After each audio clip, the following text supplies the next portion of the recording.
Well, my name's John Barlow and I'm 88 years old. I'm quite fit, you know. I grew up in Northern Manchester.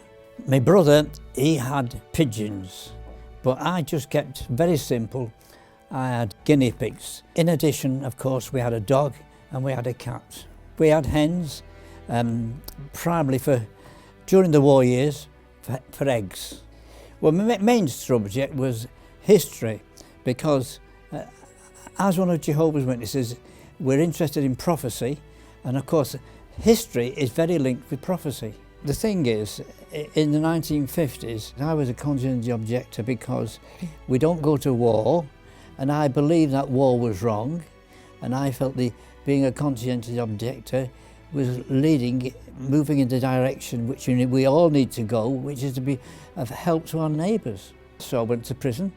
Well, I was in Strangeways, and then I went down south to the one in Lewis Jail, yeah. Well, I went down with Eric Beveridge, and I enjoyed it there, would you say? I know it sounds strange, but I enjoyed being down there. He went to prison for his faith, and when he says, and I quote, "When they slammed the door shut, I turned to the prison officer and shook his hand with delight." So when he tells me the story, I think, well, I can use that one day when I'm going through a down period, because there will be a time where I'm going to have to face a hardship for my faith, and I just think, well, John did it with a smile on his face, so why shouldn't I? Every Sunday afternoon, after we had the meeting, in the afternoon at 4 o'clock, the whole congregation would go down to the park and we would play football. That was a very happy time. All the sisters would play around us and the lads would play football. And my father, who went with us, he injured his leg. And he wouldn't tell the doctors how he'd done it, because he was so embarrassed, because he was in his 80s playing football. My father was Man City, but my son, he was Man United. And of course, at the time when I was going to watch football matches, it was with my son. So we used to go and watch Man United. Rooney was there at the time, yeah. My son, Paul, we'd always start off with a pie. We always bought a pie each, and so we'd spend our time eating our pie. I worked alongside Harry King. He was part of a team of brothers who were looking over the north of England. That includes Yorkshire as well as Lancashire. They were looking all over for an assembly hall. So I said to Harry, well, what about Northern? He said, well, what about Northern? I said, we've got a big hall there with a balcony. So I was quite keen on this, and I said, Harry, why don't you come and have a look at it? And so Harry came over, and within a few months, we got it. John, who doesn't really need to be in a care home, but he chooses to live that life and come into Jah-Jireh, because what's important to him is to be with his wife. Margie couldn't stand and she couldn't walk. I said, at the time, well, listen, we're married, and husband and wife have got to be together. And so, if Margie's going to care home, I'd like to go as well. John has a very positive attitude within the home. He's very complimentary to the staff. He's very appreciative to the kitchen staff. I really do like John. He's a character. I think he's a very giving person.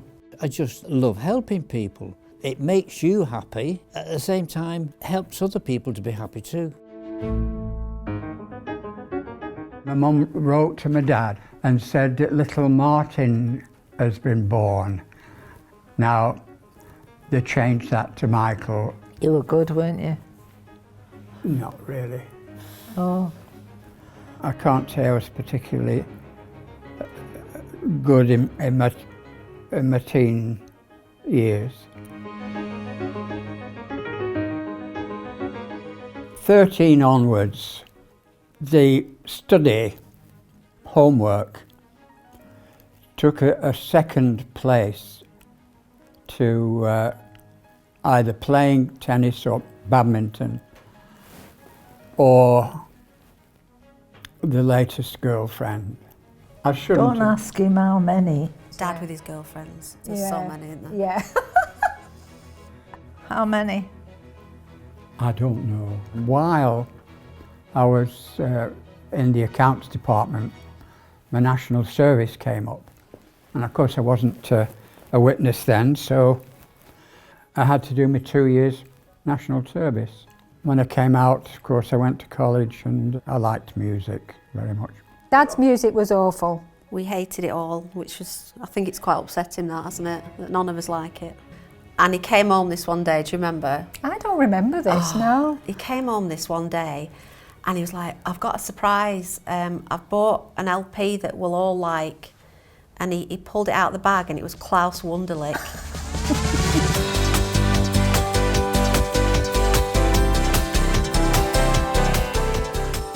And it was the most horrendous music you've ever heard in your life.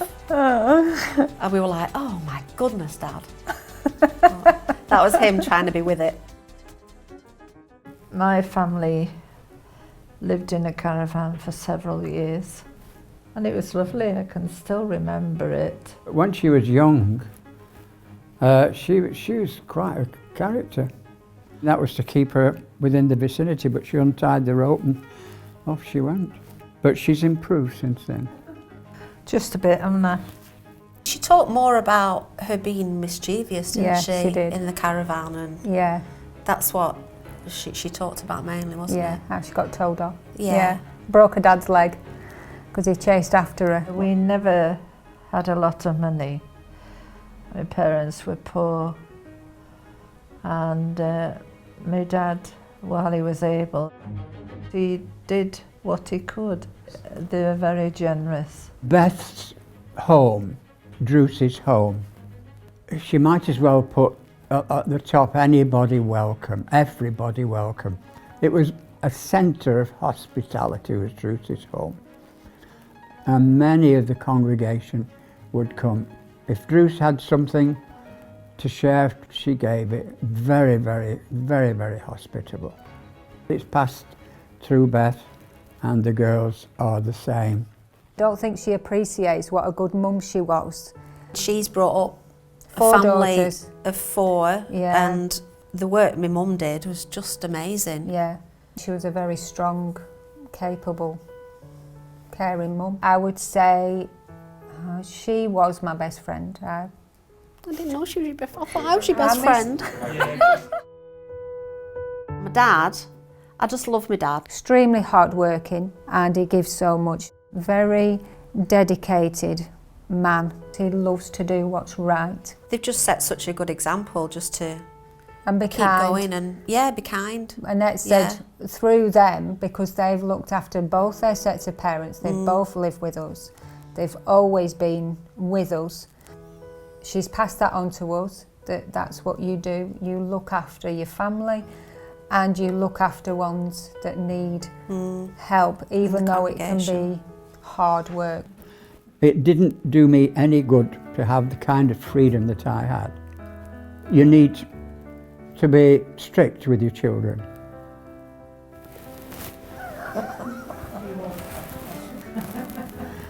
For their own good.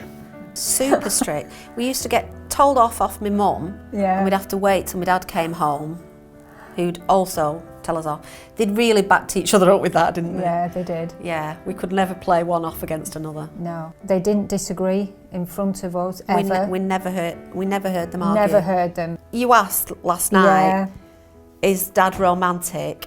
No. It was the funniest question. Yeah, because he didn't even understand the question. He Well, always so- told her out that he loved her. Yeah. Didn't he? He always said he loved her. Yeah. My mum was the most active person ever, wasn't she? Yeah, She- never full ill. of energy, never stopped. And then suddenly she became ill, didn't she? We realised then that we wouldn't be able to look after her at home, which was really upsetting, wasn't Yeah, it? You it was feel like awful. you feel like you've let them down. You want your mum and dad to be somewhere where you feel they'll be looked after the same as if you were looking after them. And that they are loved, and they really are loved at Jah-Jireh, aren't Yeah, they? that they feel safe. It wasn't just the physical care, it was the love that was shown to her. Whoever's looking after your mum and dad, you want them to view it as if it was their mum and dad, just for that love to be there and that patience and kindness. My name's Janice Davis. I'm a retired community paediatrician, and my dad was Robert Greenfield. He was a resident in Jah-Jireh for 2 years. My dad was an old-fashioned gentleman. He left school 15, got a job because people needed to earn money. It was that time after the war. Dad was a stickler. So growing up, we had to behave, which didn't come naturally to me. I was the feisty one. Loved knowledge. He was an avid student of anything that caught his interest, but particularly the Bible. He loved the scriptures. He was quite an active man in his youth, hiking, surfing. Latterly, he used to go to Austria and he had some hair-raising walks across the faces of cliffs with iron spikes sticking out into his 70s. He loved classical music. He loved singing. He had a good singing voice. It was always classical music, particularly the early music, Mozart, Bach, Handel. Loved Handel's Messiah. I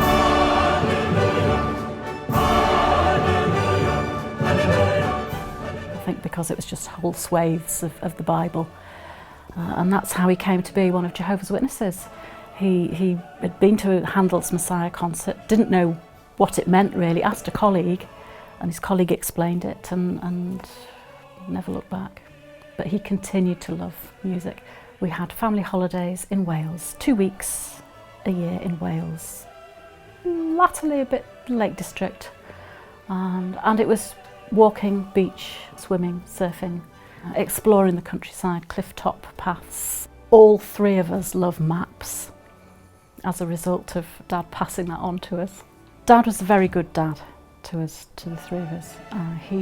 His example's been a huge impact. He's brought all three of us up to be independent, capable, I hope caring and compassionate. He passed on his interests with enthusiasm. He passed on his love of the Bible, which obviously has a huge place in our lives. Dad was enthusiastic about all his interests, so gardening. I wasn't particularly interested in gardening, but my sister and my brother love it. We all love classical music. He taught me to knit. He was a very, very neat craftsman, my dad. He liked nothing better than a good, in-depth conversation about anything. It might have been something he'd read, something on the news, something he'd recently read in the Bible or one of the publications that he'd been studying. There'd been an article in the Watchtower that was a lifesaver really. I think it was 2014. Planning for elderly care, how will we look after our older ones? This article suggested having family meetings before there was a crisis so that you could plan.